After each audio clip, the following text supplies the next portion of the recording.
ஆசீர்வாதமான இந்த காலை வேளைக்காக தேவனுக்கு மகிமை உண்டாகட்டும். இந்த சேனலை பார்க்கிற ஒவ்வொருவரும் இந்த சேனலை பதிவிறக்கம் செய்து கொள்ளுங்கள். பெல் பட்டனை அழுத்தி ஆல் என்கிற ஆப்ஷனை ஓகே பண்ணுங்கள்.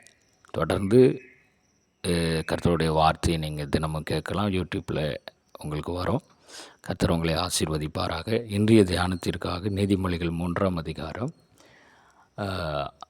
9வது வசனம். உன் பொருளாலும் உன் எல்லா விளைவின் முதல் பலனாலும் கர்த்தரை கனமண்ணு.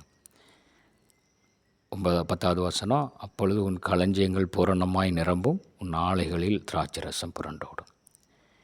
கர்த்தரை நீங்கள் கனம் பண்ணணும்னா உங்களுடைய முதல் பலனினாலும் உங்களுடைய பொருளின் உங்களுடைய விளைவின் எல்லா முதல் பலனினாலும் உங்கள் பொருளினாலும் கர்த்தரை கனம் பண்ணுங்க அப்படின்னு சொல்லி இந்த நீதிமொழிகள் புஸ்தகத்தில் நம்ம வாசிக்கிறோம்.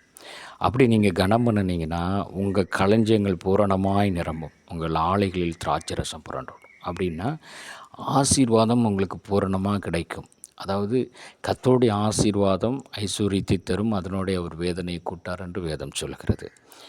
இந்த வார்த்தையின் மூலம் தேவன் உங்களை ஆசீர்வதிப்பாராக. மகிழ்ச்சியாக இருங்க. இந்த நாள் முழுவதும் கர்த்தரை சார்ந்து கொள்ளுங்க. கர்த்தரை கனம் பண்ண முந்திக் கொள்ளுங்க. அப்படி நீங்கள் கர்த்தரை கனம் பண்ணினால் 35வது வசனம் சொல்லுகிறது, நீதிமொழிகள் 3:35, ஞானவான்கள் கனத்தை சுதந்திரித்துக் கொள்வார்கள். என்னை கனம் பண்ணுகிறவர்களை நான் கனம் பண்ணுவேன் என்று கர்த்தர் சொல்லியிருக்கிறார். ஆகவே கர்த்தர் உங்களை கனம் பண்ணுவார். நீங்கள் ஞானவான்களாக இருந்தால் கனத்தை சுதந்திரித்துக் கொள்வீங்க. கர்த்தர் உங்களோடு கூட இருப்பார். கலங்காமல் தைரியமாக இருங்க. ஆண்டவர் உங்களுக்கு நன்மை செய்வார். ஆமென்.